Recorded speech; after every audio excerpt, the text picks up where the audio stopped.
Il aurait pu y avoir des plans plus grands pour se débarrasser d'elle. Et c'est effrayant, sadique.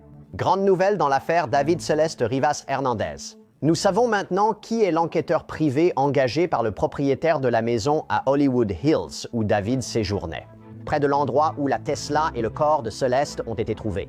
Eh bien, nous venons de nous entretenir avec cet enquêteur lui-même, Steve Fisher, à propos de ce qu'il a découvert jusqu'à présent. À quoi pouvons-nous nous attendre ensuite? Laissez-moi vous dire, c'est choquant. Bienvenue dans Sidebar, présenté par Law & Crime. Je suis Jesse Weber. Très bien. Vous vous souvenez que nous vous avions dit que le propriétaire des collines d'Hollywood, gestionnaire de la propriété où séjournait David, le chanteur, avait engagé un détective privé pour enquêter sur la mort de Celeste Rivas Hernandez, 14 ans retrouvé démembré dans la Tesla abandonnée de David à proximité? Non seulement nous savons qui est ce détective privé, mais je viens aussi de l'interviewer. Oui, vous allez le voir dans cet épisode et j'enregistre cette introduction après l'avoir interviewé. Et laissez-moi vous dire qu'il révèle beaucoup de choses. D'accord, vraiment beaucoup. Alors, cela ne donnera peut-être pas toutes les réponses, mais je vous assure que si vous écoutez ce qu'il a à dire, vous commencerez à mieux comprendre beaucoup de choses. Steve Fisher, le détective privé, sera interviewé dans 1 minute. Petit rappel d'abord. Donc, la police a fait une descente dans cette maison de 3,64 millions pour laquelle David aurait payé des dizaines de milliers de dollars de loyer. Le corps de Celeste a été retrouvé dans le coffre de sa Tesla, mise en fourrière en septembre dernier près de cette propriété. Et pour être clair, depuis lors, aucun suspect n'a été nommé, aucune personne d'intérêt, aucune arrestation. David a annulé sa tournée, il a quitté ce manoir, il a transféré les propriétés qu'il possédait au Texas à sa mère. Cette affaire a suscité de nombreuses questions sans réponse. C'est alors qu'intervient ce propriétaire de Los Angeles. Désolé si je prononce mal son nom. Mladen Truvnovic est intervenu, refusant de rester inactif en attendant la police de Los Angeles. Il a donc engagé un détective privé pour enquêter et obtenir des réponses. Comme évoqué dans un épisode précédent, nous savons désormais qui est cet enquêteur, Steve Fisher. Je vais vous faire écouter l'interview. C'est quelque chose. Mais laissez-moi juste préciser rapidement de quoi il s'agit exactement dans cette affaire. Tout a commencé le 8 septembre lorsque des agents du Los Angeles Police Department ont été appelés dans une fourrière sur Mansfield Avenue à Hollywood, après que des employés aient remarqué une odeur nauséabonde provenant d'une Tesla qui était garée là. La voiture était au nom du chanteur David Anthony Burke, l'artiste de Houston à l'origine du tube romantique Homicide. Cette Tesla, abandonnée près de la location des Hollywood Hills, avait été remorquée puis laissée sur place. En ouvrant le coffre avant, les agents ont découvert des restes humains enveloppés dans du plastique. Quelques jours plus tard, il a été confirmé que le corps était celui de Celeste Rivas Hernandez, une adolescente de 14 ans disparue de Lake Elsinore depuis avril 2024. Ses restes décomposés indiquent qu'elle était dans la voiture depuis des semaines. La cause du décès reste différée. À ce stade, David n'est pas officiellement considéré comme un suspect, ni même comme une personne d'intérêt, mais sur Internet, on a commencé à faire des liens, ou du moins à prétendre faire des liens supposés entre David et Celeste. Des captures d'écran, extraits de live et anciennes photos ont circulé, laissant penser à un contact entre eux. Peut-être qu'ils étaient même dans une sorte de relation, c'est ce qu'avait rapporté TMZ. Les proches de David pensaient que Celeste avait 19 ans et qu'il y avait peut-être une relation entre eux, et les fans ont fait remarquer que Celeste et David avaient tous les deux ce même petit tatouage « chut » sur leurs doigts. Et comme si ce n'était pas assez étrange, David possède aussi cette chanson inédite intitulée « Céleste » qui a été signalée. Depuis la découverte, tout s'est écroulé pour David, tournée annulée, promo de l'album suspendu et partenariat stoppé. Pendant ce temps, David a pris d'importantes mesures juridiques et financières. Il a engagé Blair Burke, célèbre avocate de la défense à Hollywood ayant défendu Harvey Weinstein. David a transféré à sa mère les actes de 2 propriétés texanes juste après qu'une de ses maisons ait subi un swatting. Ce faux signalement de fusillade et de cadavres. Passons à la suite et revenons à cette location à Hollywood Hills. Comment un détective privé, un private investigator, s'est-il même retrouvé impliqué dans cette affaire? Selon le Los Angeles Magazine, la police avait perquisitionné cette propriété le 17 septembre. Depuis, David la louait pour environ 20 000 $ par mois. Une maison qui appartenait à un homme nommé Alden Trifinich. Et les agents auraient saisi des appareils électroniques, des ordinateurs. Ils ont inspecté les canalisations pour trouver du sang ou des tissus. Selon TMZ, je ne peux pas le confirmer officiellement. Ce propriétaire avait indiqué être frustré, n'ayant presque rien entendu du Los Angeles Police Department sur leur découverte. À ce moment, il a engagé son détective privé. Il a dit à TMZ et au Daily Mail que sa famille voulait comprendre ce qui a pu se passer dans ou près de cette maison. Et il n'interférait pas avec l'enquête policière. Il ne voulait tout simplement pas être laissé dans l'ignorance concernant les liens éventuels que sa propriété pourrait avoir avec tout cela. TMZ indique que le Los Angeles Police Department a saisi les vidéosurveillances de la maison susceptibles d'identifier qui est entré ou sorti. Ce propriétaire aurait affirmé ne pas avoir visionné les images par respect pour la vie privée de son locataire. Il affirme également que la police ne lui a toujours pas remis une copie du mandat ni précisé exactement ce qu'ils ont emporté. La vraie question est ce qui s'est passé dans ou près de cette maison, non? Et si l'enquêteur privé engagé par ce propriétaire, ce bailleur, a trouvé quelque chose qui pourrait éclaircir cette chronologie? Et c'est là que nous allons maintenant. D'accord, juste une chose de plus avant que nous ne l'écoutions, quelque chose que nous avons appris. Le procureur de Los Angeles, Nathan Hochman, a confirmé que l'enquête est en cours et qu'aucun dossier n'a été soumis à son bureau. Nous en parlerons brièvement. Accueillons maintenant notre invité spécial. Je suis rejoint par l'enquêteur privé Steve Fisher, qui a été engagé par l'ancien propriétaire de David. Je vous remercie vraiment de prendre le temps de parler de cela. Tout d'abord, Steve, comment avez-vous été engagé? Comment avez-vous été retenu dans cette affaire? Donc à l'origine, lorsque le corps a été retrouvé, j'avais une autre affaire de disparition en cours à Los Angeles concernant une femme. Et nous avons pensé que cela pourrait être cette personne. Je suis resté sur l'affaire jusqu'à son identification, et nous avons su que ce n'était pas elle. Et j'avais, vous savez, découvert d'autres choses, comme quand la voiture a été remorquée, les photos prises lors du remorquage et tout ça. Et vous savez, le propriétaire de la maison m'avait contacté et j'ai partagé certaines choses avec lui. Et ça a juste évolué à partir de là. Mais une chose que je dirais, c'est qu'il possède la maison. Ce n'était pas le propriétaire de David qui n'était même pas sur le bail. Et le propriétaire ignorait sa présence. C'était en fait Josh Marshall, son gestionnaire, qui avait loué la maison. Mais pour être clair, David vivait là, n'est-ce pas? Oui, il y séjournait vraiment, c'est juste que le propriétaire n'était pas au courant. D'accord, OK. Et d'ailleurs, je comprends que c'est, vous savez, une enquête en cours. Il se peut que vous ne puissiez pas tout partager. Mais qu'est-ce qu'il cherche exactement dans tout ça? Qui est exactement ce propriétaire? Quel genre de réponse cherche-t-il? Donc là où ça a vraiment évolué, c'est à partir de là. Le mandat de perquisition a été exécuté, je crois, le 17 ou le 18, et c'était un mandat de perquisition avec entrée forcée, ce qui signifie que personne n'était à la maison à ce moment-là. Et ils n'ont pas laissé de copie du mandat ni du retour, la liste d'inventaire des objets qu'ils ont pris dans la maison. Et c'est vraiment de là que tout est parti. Je n'étais pas officiellement engagé alors, mais je l'ai aidé à l'obtenir. Et nous avons dit à la brigade des homicides et des vols, écoutez, aucun mandat n'a été laissé. David était en tournée. Nous avons appris que Josh Marshall habite un autre État. Donc le propriétaire a envoyé son représentant à la maison immédiatement après avoir appris cela. Et il n'y avait ni mandat, ni retour. Il souhaite juste savoir ce qui a été pris parmi ses biens et quel en est le statut. Et puis aussi, c'est inquiétant quand on apprend quelque chose comme ça. Soudain, il se retrouve plongé là-dedans et se sent affreusement mal pour Céleste, sa famille. Il est comme toi. S'il y a quoi que ce soit qui concerne, tu sais, ma maison ou autour qui pourrait aider, alors je veux le découvrir. Et je vais te dire qu'il y a des choses que nous avons apprises et que nous avons transmises directement au Los Angeles Police Department. Nous pensons qu'il y a des éléments importants, des éléments qui pourraient t'aider.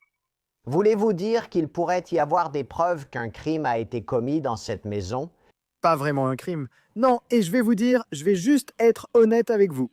Nous n'avons aucune preuve que quelque chose soit arrivé à Céleste dans cette maison. Mais il y a certainement des preuves que nous avons recueillies. Cela aide à établir la chronologie.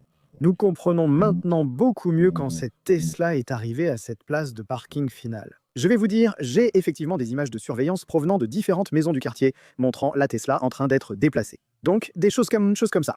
Je ne dis pas que le Los Angeles Police Department ne l'avait pas, j'en suis même sûr, mais nous voulions en être certains. Et vous savez, nous avons travaillé sur l'amélioration de la qualité des images pour découvrir qui conduisait le véhicule. D'autres objets ont été trouvés dans la maison sans être saisis lors du mandat de perquisition qui est limité, n'est-ce pas, Saint-Spec? Ils ne peuvent pas tout prendre. C'est ce que le juge décide, vous savez, et nous ne savons pas à quel point ce mandat de perquisition était large parce que nous ne l'avons pas vu. Nous aimerions voir cela, mais certaines choses importantes n'ont pas été saisies par le Los Angeles Police Department, y compris des supports numériques et d'autres éléments qui aident vraiment à établir la chronologie et ce genre de choses. Et vous avez remis cela au Los Angeles Police Department?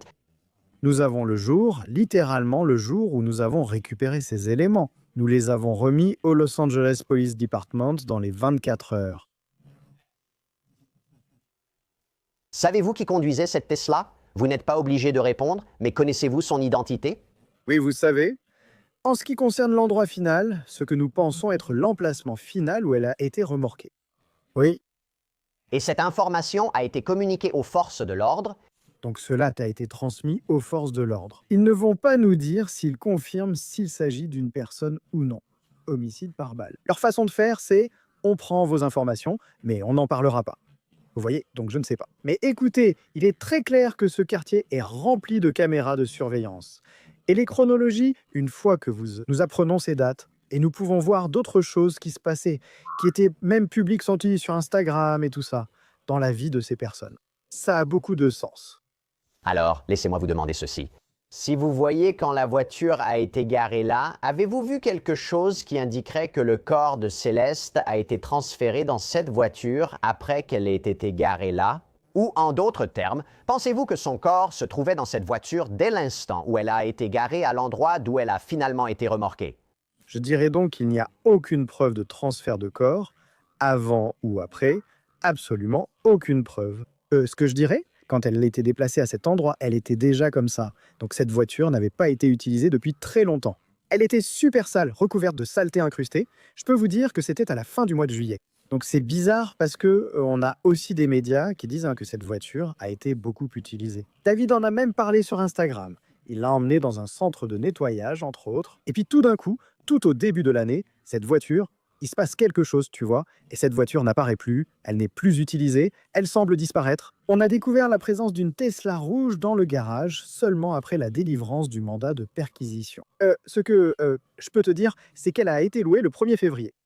Oui, laisse-moi juste préciser. Tu peux faire ça? Tu as la date précise à laquelle cette voiture, celle avec la Tesla, avec le corps de Céleste à l'intérieur, a été louée? Quand elle a été laissée là-bas, tu connais la date précise à laquelle elle a été laissée, dans les collines d'Hollywood? Tu sais, je crois, donc je le crois, tu sais, fin juillet, vraiment fin juillet. Donc, une chose que nous avons entendue, et c'est quelque chose dont nous avons parlé, c'est que le Los Angeles Police Department a saisi des enregistrements de la propriété louée, plusieurs caméras de sécurité autour de la propriété. Il y a même des rapports faisant état d'une caméra Ring brisée au sol. Selon TMZ, la police a saisi toutes les images des caméras de sécurité de la maison. Le mois dernier, lorsqu'ils ont exécuté le mandat de perquisition, TMZ a décrit ces images comme, je cite, « une véritable mine d'or potentielle pour les enquêteurs ». Et la question devient, avez-vous vu quelqu'un entrer ou sortir de cette propriété après l'arrivée de la Tesla? Après l'arrivée de la Tesla avec le corps de Céleste, avez-vous vu quelqu'un entrer ou sortir de la propriété? Avant cela, donc avant le mandat de perquisition? Non, pas depuis que la Tesla a été laissée, donc à partir du moment où la Tesla a été laissée là. Il a littéralement commencé la visite immédiatement. Il y avait un bus de tournée qui avait été loué, et je vais te dire que la Tesla a été déplacée, et littéralement un bus est parti pour la tournée. D'accord, tu as évoqué ce qui aurait pu être pris dans la maison et ce que tu as remis au Los Angeles Police Department. Y a-t-il quelque chose que tu puisses partager avec nous à propos de ce que pourrait être cette information? Tu viens de mentionner quelque chose, TMZ en a parlé. Le système de sécurité. La maison possède un système de sécurité sophistiqué avec caméras, capteurs et divers dispositifs. Tout est enregistré sur enregistreur vidéo numérique pour confidentialité. Le propriétaire, en louant la maison, a précisé « C'est le système installé, utilisez les fonctions que vous souhaitez ». Le propriétaire ne pourrait alors y accéder.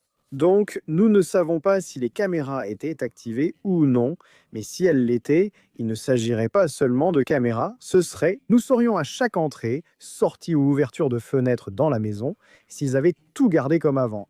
Mais nous ne savons pas. La police de Los Angeles a saisi tout l'enregistreur vidéo numérique et le système, comme on pouvait s'y attendre. Et j'ai parlé à la société de sécurité qui a installé le système, et ils m'ont dit, tu sais comment il était configuré. On pense qu'il fonctionnait probablement parce qu'il y a peu d'alertes que le gars de la sécurité peut voir. Ce sont des choses comme « Pagayant s'il y a une panne majeure et il y a eu une panne de courant faible ». Un avertissement s'est déclenché lors de l'exécution du mandat de perquisition.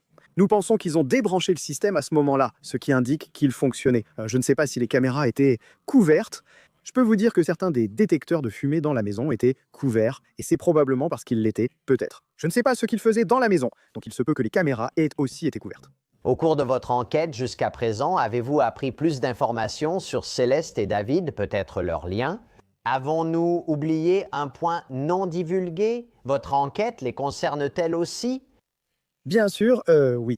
Et vous savez, c'est l'une des raisons pour lesquelles nous avons, en quelque sorte, rendu cela public. Ce que je fais, c'est parce que, vous savez, j'ai une méthode de travail un peu différente de celle de beaucoup d'enquêteurs privés. Les gens pensent connaître la bonne méthode. À l'ère du numérique, surtout chez les jeunes, c'est différent. Sur des plateformes comme Discord, sans connaître leur vraie identité, vous voyez, je me suis exposé et beaucoup de gens sont venus vers moi. J'ai beaucoup appris. Beaucoup de choses sont circonstancielles, mais certaines personnes de son entourage détiennent des photos et vidéos. Et nous avons reçu beaucoup de photos et de vidéos provenant de l'intérieur même de la maison. Donc vous pouvez placer des personnes à certaines dates et heures dans la maison, et il y en a beaucoup, il y en a des milliers. Savez-vous si Céleste a déjà été sur cette propriété? Alors, vous savez quoi? Nous avons récupéré. Nous n'avons aucune trace d'elle sur cette propriété. Nous avons des photos d'elle qui ont été prises par David. Nous pensons cela car ces photos ne sont pas sur un téléphone, mais prises avec un appareil photo classique à divers endroits. Et ça me fait vraiment penser qu'il est probable qu'elle avait un autre endroit où elle séjournait. Je peux vous dire qu'elle a passé beaucoup de temps vers le centre-ville de Los Angeles. Et je vais dire, la dernière photo que nous avons de Céleste date du 2 janvier 2025. D'accord, c'est important car nous nous le demandions. Quand, vous savez, elle a été vue vivante pour la dernière fois, il y avait cette vidéo de surveillance où on la voit apparemment s'enfuir de son quartier. Et c'était en septembre 24, je crois. Donc oui, nous n'avions rien. On se demandait, où était cette fille en 2025? Mais nous avons une photo d'elle. Le 2 juillet, tôt le matin, le 2 juillet 2025. Est-ce que quelqu'un... Et juste pour être clair, tu n'as pas plus d'informations sur le moment de sa mort, n'est-ce pas? Non, je n'en ai pas. Je n'ai aucune information sur la façon dont elle est morte, ni sur le moment exact de sa mort. Écoute, les enquêtes évoluent toujours. Et en ce moment, j'ai tendance à croire que c'est arrivé il y a un certain temps.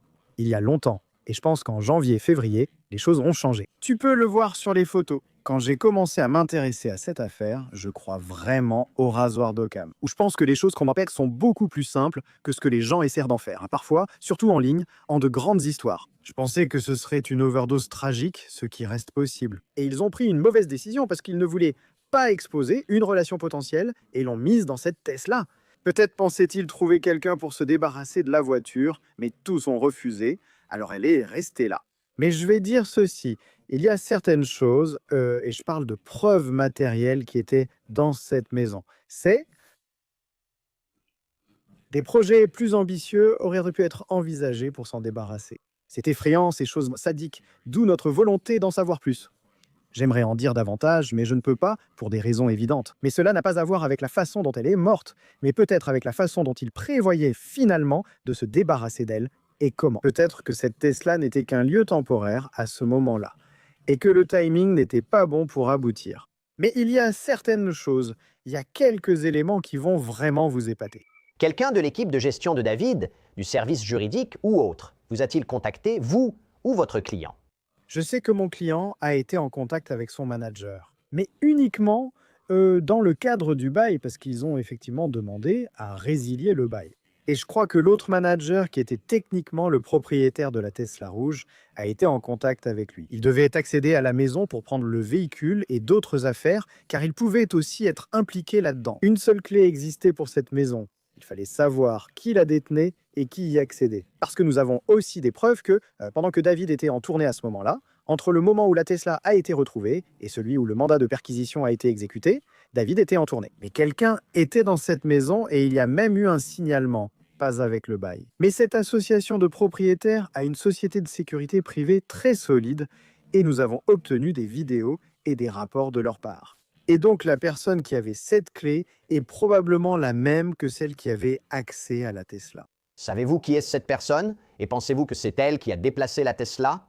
Je pense savoir qui a déplacé cette Tesla fin juillet avant leur départ en tournée. Je ne peux pas dire qui c'est, ni affirmer quoi que ce soit. Je veux dire, je ne sais pas exactement qui était dans cette maison, parce que ce n'est qu'un rapport, mais il y a une vidéo. Mais on ne peut pas identifier la personne, mais quelqu'un était dans la maison. Et comme il n'y a qu'une seule clé, c'est comme, d'accord, qui avait accès à ce moment-là. Donc, c'est la même personne qui a déplacé la Tesla.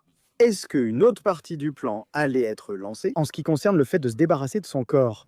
Je ne sais pas. Cette semaine, le procureur de Los Angeles, Nathan Hochman, a évoqué directement cette affaire. Lorsqu'un journaliste de TZ l'a rencontré devant le bureau du procureur concernant l'état d'avancement de l'affaire, il a déclaré, je cite, « Elle est actuellement en cours d'enquête. Nous ne commentons pas les suspects, ni les éléments d'une enquête en cours. Si cette affaire est transmise au procureur et qu'une décision est prise, je veillerai à vous en informer rapidement. Aucune affaire n'a été soumise à notre bureau pour examen en vue de poursuite, je le souligne. » Un porte-parole du bureau du procureur a confirmé à Complex que, oui, aucune affaire n'a été présentée pour examen en vue de poursuite. Le Los Angeles Police Department a dit aux médias que le médecin légiste du comté n'a pas encore déterminé la cause ni les circonstances du décès. On ignore s'il y a une responsabilité pénale autre que la dissimulation du corps. Steve, tu viens de nous donner beaucoup d'informations. Es-tu surpris que nous n'ayons pas de suspect confirmé par les forces de l'ordre, ni de personnes d'intérêt, ni même d'arrestation à ce stade? Ou peux-tu dire, d'après ce que tu observes, que cela a du sens? Mais Jesse pourrait bientôt être à l'affût de quelque chose? Oui, Jessie, ça a du sens, mais on devrait surveiller quelque chose bientôt. J'ai vu ça dans de nombreux cas. Samedi, écoute, je n'ai aucune information privilégiée à ce sujet. Je dis juste, selon mon avis, que cela signifie que lors de l'examen, de l'autopsie, il n'y avait rien de très évident, comme un crâne écrasé, de la peinture, des impacts de balles, quoi que ce soit de ce genre. Donc ils attendent les résultats de la toxicologie pour pouvoir prendre cette décision finale. Voilà. Est-ce que le médecin légiste est en contact avec les enquêteurs pendant cette période? Est-ce qu'ils ont, tu sais, une détermination préliminaire? Je suis sûr que oui. Je pense que le bureau du procureur collabore étroitement avec les enquêteurs et leur transmet des instructions. Voilà ce dont nous avons besoin pour ces chefs d'accusation. Voilà ce qu'il nous faudrait pour ces chefs d'accusation. Pouvez-vous l'obtenir ou pas? Écoutez, un crime s'est produit ici à 100%. Au minimum, c'est la dissimulation d'un corps, non? Donc on sait que quelqu'un a fait ça. Espérons que ce n'est pas, vous savez, une mutilation. Espérons-le. Les premiers rapports se sont trompés à propos de son démembrement. Je dois dire quelque chose, même si j'ai évoqué que nous avions trouvé des éléments laissant penser à un plan tordu pour se débarrasser d'elle. Ce plan n'a jamais été mis à exécution, donc on ne peut pas accuser quelqu'un d'un crime auquel il a seulement pensé. Vous savez, il se peut qu'on n'en sache jamais plus à ce sujet. Alors, Steve, avant de vous laisser partir, avez-vous une idée d'où se trouve David en ce moment? Non, je n'en ai aucune idée. Et c'est assez bizarre, parce que son groupe est resté tellement silencieux, ce qu'il reste de son groupe, je suppose. Je ne sais même pas quelle discussion le propriétaire a eue avec sa direction pour résilier ce bail. Je ne suis pas certain que sa direction sache où il est. Je pense que seul son avocat et ses parents le savent. Merci Steve Fisher d'avoir pris le temps et de nous avoir apporté des éclaircissements sur la situation actuelle. Merci de m'avoir invité.